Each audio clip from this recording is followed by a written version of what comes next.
Let's see कि अभी आप स्टार्ट कर रहे हो प्रिपरेशन, ठीक है। So what I would suggest कि जब आपका एक बार सिलेबस को आप रीड कर लेते हैं, उसके बाद आपको चीज़ें समझ में आए या ना आए, आप आंसर लिख पाएँ चाहे ना लिख पाएँ, at least for mains last 5 years के पेपर को आप सॉल्व कीजिए। आप गूगल की मदद से सॉल्व कर सकते हैं। उन पॉइंट्स को सॉल्व करके उनके पीडीएफ अपने पास रखिए। और मैं आपको कह रहा हूँ 3 से 4 बार आप उनको पढ़ जाइए। 20 क्वेश्चन आते हैं पर पेपर, है ना। पेपर वाइज थोड़ा बहुत चेंजेस हो सकता है, वो आप देख लेना। आप उनको सॉल्व करो, एटलीस्ट जीएस के पेपर एंड ऑप्शनल जो भी आपका, उसके पेपर्स को सॉल्व करो। और एक बार ना उनको सॉल्व करने के बाद इट्स नॉट इम्पॉर्टेंट कि आप कैसे सेल्फ सॉल्व करते हो, है ना। आप देख के सॉल्व करो और कोशिश करो कि डिजिटली इनको सॉल्व करके सॉफ्ट कॉपीज अपने पास रखो। एंड आई वॉन्ट यू कि उनको आप पढ़ो और रियलाइज करो एंड देन सी योर, जिस तरीके से आप प्रिपरेशन कर रहे हो ना, अपने रेफरेंस बुक को देखो या फिर अपने एनसीईआरटीज को देखो कि उनको पढ़ना कैसे है। मैं आपको बता रहा हूँ आपकी चीज़ें ऑलमोस्ट 50% आपका बर्डन डाउन हो जाएगा। आपको समझ में आएगा कि की एरियाज क्या है, की वर्ड्स का मतलब क्या है, करंट अफेयर्स का मतलब क्या है, किस तरीके से करंट अफेयर पढ़ने हैं। Same for prelims. आपने एक बार सिलेबस को अच्छे से देख लिया। This tip is basically for the new commerce, जिन्होंने अभी अपना यूपीएससी की जर्नी स्टार्ट करी है या पिछले 6 महीने या साल से कर रहे हैं। जितनी जल्दी हो सके अपने सब्जेक्ट वाइज जो भी रेफरेंस बुक लिया है उसको कवर करो। आई will share with you guys later on कि कवर कैसे करना है बुक को। जस्ट रीडिंग करना है, अंडरस्टैंड करना है। उसके बाद 10 ईयर्स के पेपर खुद से सॉल्व करो। अगर किसी कोचिंग पे या यूट्यूब पे किसी ने सॉल्व किया तो वहाँ से भी देख सकते हैं, वो भी एक अच्छा आपका टाइम सेव कर देगा।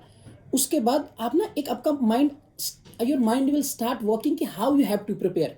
Okay, you don't have to like, आपको एक्सपेरिमेंट करने की जरूरत नहीं है। आपको जब आप लक्ष्मीकांत पढ़ रहे हो ना, तो every line you don't have to underline, वो आपको नहीं करना है। बट अगर आप पेपर को, लास्ट 10 ईयर्स के पेपर को नहीं सॉल्व किया, सॉल्व खुद से करने में आपको शायद ज़्यादा टाइम जाएगा, you won't be interested in to that, it's okay. आप यूट्यूब पे बहुत सारे चैनल हैं, उन्होंने सॉल्व किया है। I am also doing that. अगर आपको मेरे चैनल से देखना है तो आप लास्ट 10 ईयर्स के प्रीलिम्स के पेपर आप देखो। मैंने सीसेट एंड प्रीलिम्स दोनों के पेपर सॉल्व किए हैं। आपको वहाँ से भी बहुत हेल्प मिलेगा। जब आप बुक को रीड करोगे ना, यू विल रियलाइज कि how you have to read that book.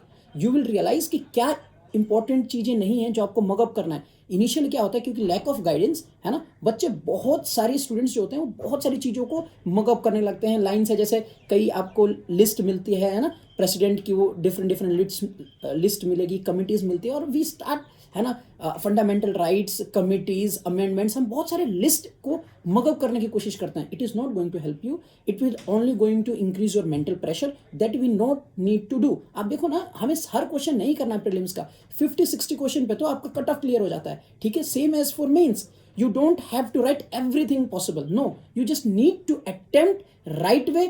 And आपको सिर्फ ये देखना है कि मुझे अपने जो कंपटीटर हैं उनसे बेहतर लिखना है, ना कि उस टॉपिक के रेस्पेक्ट में जितनी भी इंफॉर्मेशन अवेलेबल है आपको सारी कुछ लिखनी है, ठीक है। So what is my suggestion, first of all, जिनका 6 महीने हो गया या साल से प्रिपरेशन कर रहे हैं और उनको कहीं ना कहीं बर्डन हो रहा है या कहीं ना कहीं ऐसा लग रहा है कि मतलब शायद मेरे से ना हो या डिफिकल्ट हो रहा है, I would suggest you go and solve 10 years prelims का पेपर। सॉल्व नहीं कर सकते, यूट्यूब की वीडियो से जाके 10 साल के पेपर देखो, स्ट्रेट अवे देखो, 3 दिन 4 दिन में लगातार देख के खत्म करो। जस्ट गो एंड सी, ठीक है। उसका सेम फॉर मेंस का पेपर आपको खुद से सॉल्व करना पड़ेगा। कई यूट्यूब चैनल्स आपको ये पेपर सॉल्व कराएंगे, even I will also do that. But what is your duty, at least 5 years का पेपर आप सॉल्व करें, एटलीस्ट उनके पीडीएफ आप खुद से बनाए, है ना, उसके आंसर आप लिखें और उसको देखिए कि कैसे आंसर्स लिखना है, ठीक है। और बहुत बेहतर आंसर लिखने की कोशिश ना करें, जो पूछा गया है उनको लिखने की कोशिश करें।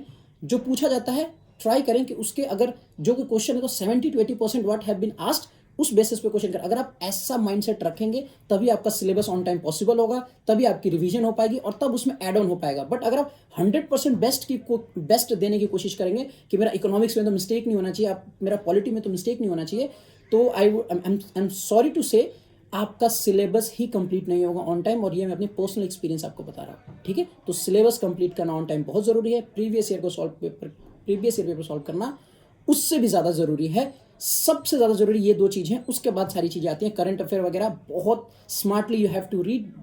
करंट अफेयर के लिए भी I will share a video, okay.